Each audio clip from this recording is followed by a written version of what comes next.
Verify ready for launch. FTS. FTS go. Props go. ABI. ABI's go.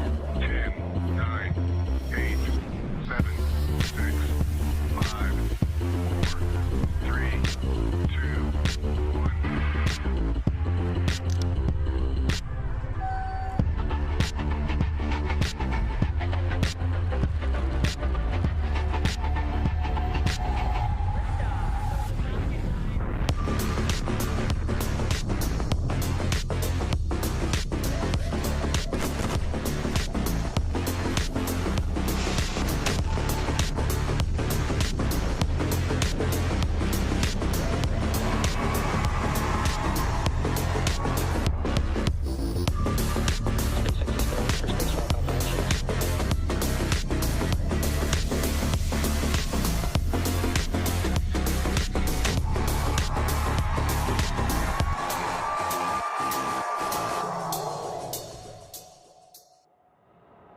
Hello and welcome to SpaceX's coverage of the O3B mPOWER mission for our customer SES.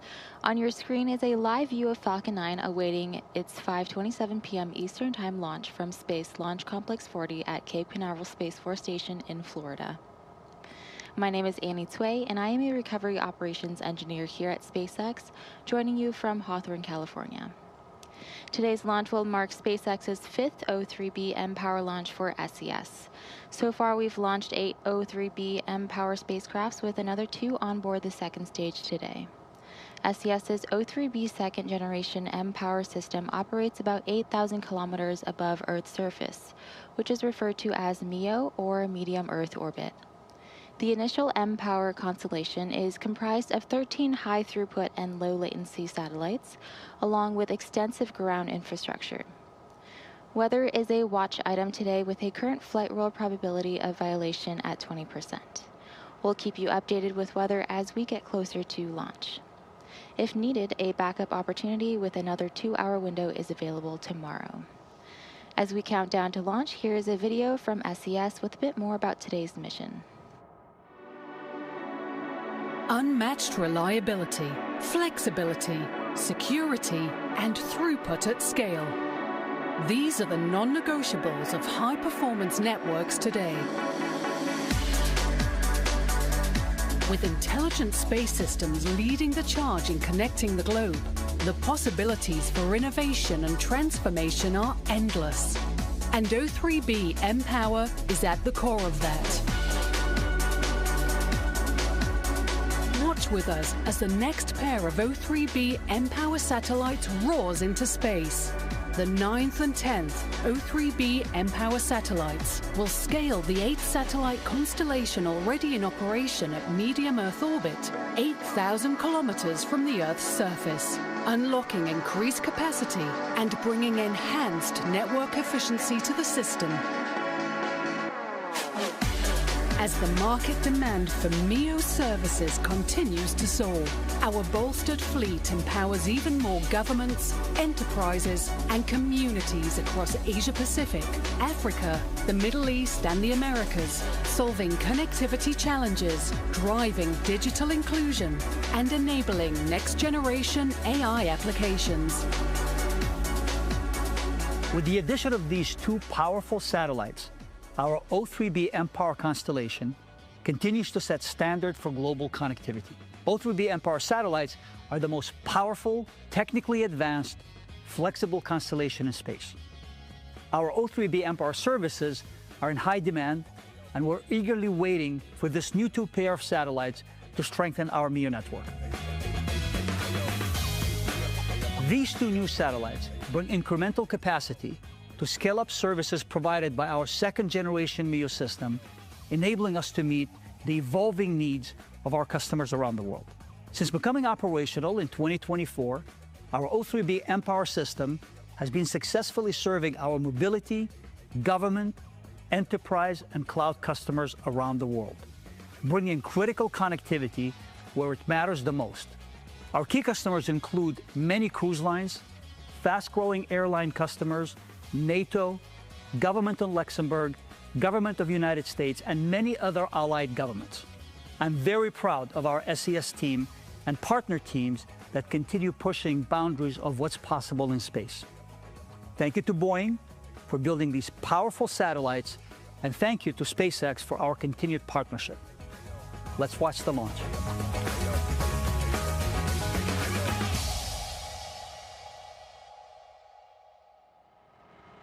That's Falcon 9 on your screen, a two-stage rocket that is 229 feet tall and getting ready to lift off in just about 8 minutes and 30 seconds. At launch, it produces more than 1.7 million pounds of thrust. At the bottom section is the first stage, or booster, powered by 9 Merlin engines. They'll burn for the first couple of minutes, carrying Falcon 9 through the thickest layers of the Earth's atmosphere. If you've ever watched a launch in person, you'll know that the vehicle doesn't go straight up. Early in flight, Falcon 9 performs a gravity turn, a smooth pitch maneuver that tilts the rocket sideways to build up horizontal velocity. You may hear this in about 10 seconds after launch, called out as vehicle pitching downrange. Once the first stage completes its portion of the mission, it shuts down and separates.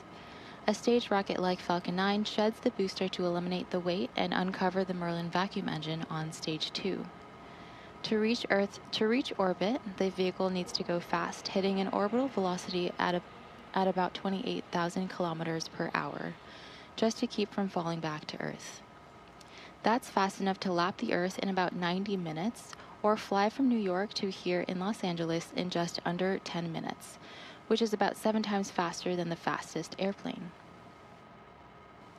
After stage separation, today's booster will land on our drone ship Just Read the Instructions, which is currently stationed in the Atlantic Ocean. This particular booster will be returning to Earth for its 6th time. The second stage takes over from there, powered the Merlin vacuum engine, also known as Engine chill has started.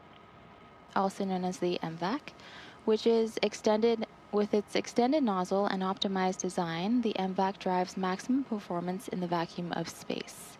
Tonight, we'll ignite the engine 3 times before deploying the payload into orbit. And topping it all off is the payload fairing, a 17-foot wide carbon composite shell that protects the payload during the uphill trip through the atmosphere. For today's mission, we have 2 spacecrafts on the second stage and inside the fairing. Each payload will deploy at separate times about 7 minutes. Stage 1 RP1 load is complete. Good call out there.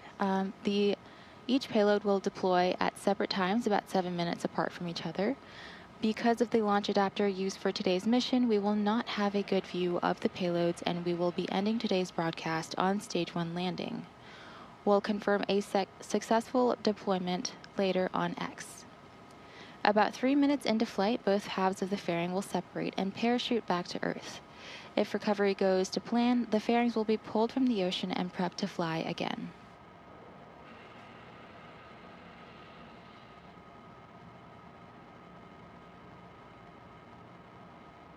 One fairing half is flying for its 21st time today, and the other fairing half is flying for its 9th time. Some of our long-term viewers might know that SES was one of SpaceX's earliest launch customers and has been a key partner in a number of firsts for us, including being the first commercial satellite operator to launch on Falcon 9 from Cape Canaveral with SES-8 on December 2013, and the first reflight of Falcon 9 with SES-10 in March of 2017. Today's mission marks our 15th launch with SES, following our 4th O3B mPOWER mission last year. We greatly appreciate... Tanks are pressing for strong back retract. We greatly appreciate SES's support over the years and look forward to what the future holds. Next up in the countdown, the transporter erector, or TE, will begin to retract from Falcon 9. That is the large truss structure you see standing next to the rocket. It's hinged at the base and connected to the launch mount beneath the first stage. First, the clamps around the stage will open, then the TE will begin to pivot back. Strong back retract has started. Good call out there.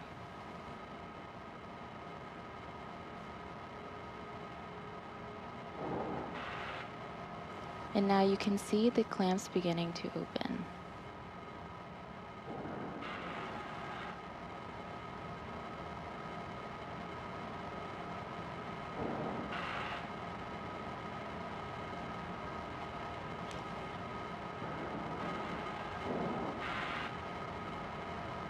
You may also hear the transporter erector, or TE, called the strong back. Same structure, different names. The TE does a lot more than lean. It rolls Falcon 9 out to the pad, raises it vertically, and stays connected through the final seconds. It provides fuel, power, telemetry, and command connections between ground systems and the rocket.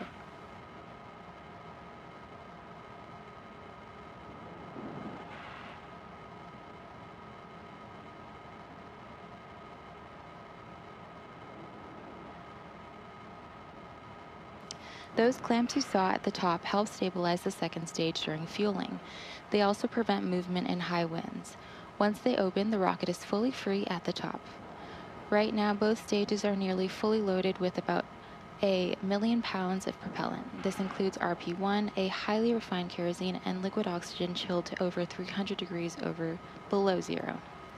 Propellant is loaded late into the countdown, and that's intentional. Stage 1, LOX load is complete. And there you heard that LOX load is complete. Colder propellants are denser, and denser propellants mean more performance out of the same tanks. The colder it is, the more mass you can move.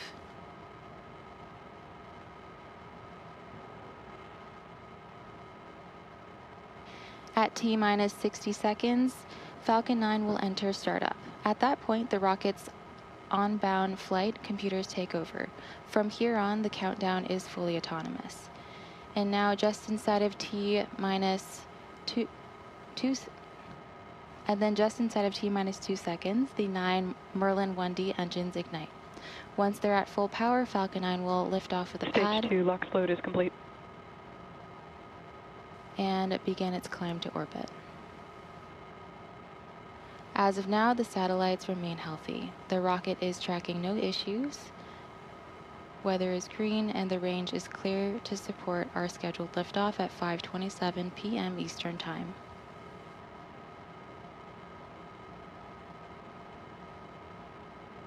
And we heard the call out that Stage 2 LOX load is complete. And with that, Falcon 9 is fully fueled in startup and heading into its final seconds before launch. Ground gas closeouts has started.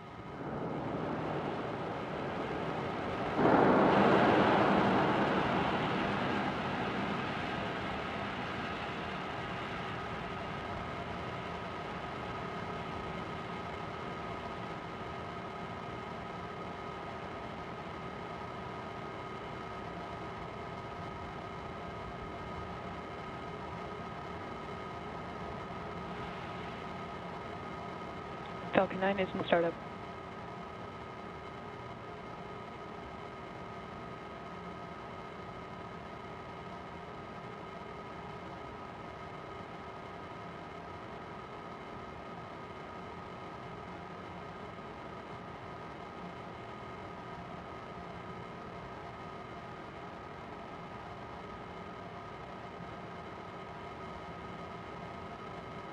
T-minus 30 seconds.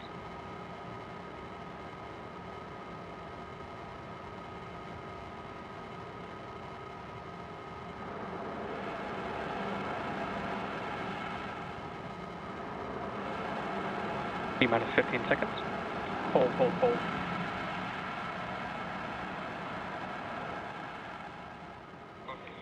Launch has been aborted.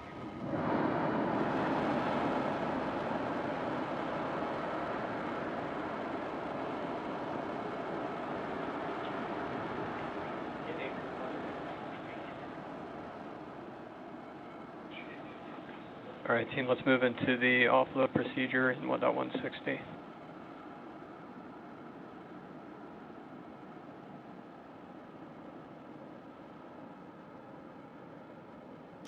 We just heard an abort call out for over the nets. Let's listen in for any additional information about the abort from the launch director.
Now, if you're just joining us, we just heard an abort called out over the nets, and we're standing by for more information.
Thanks for joining us again for the mPOWER mission.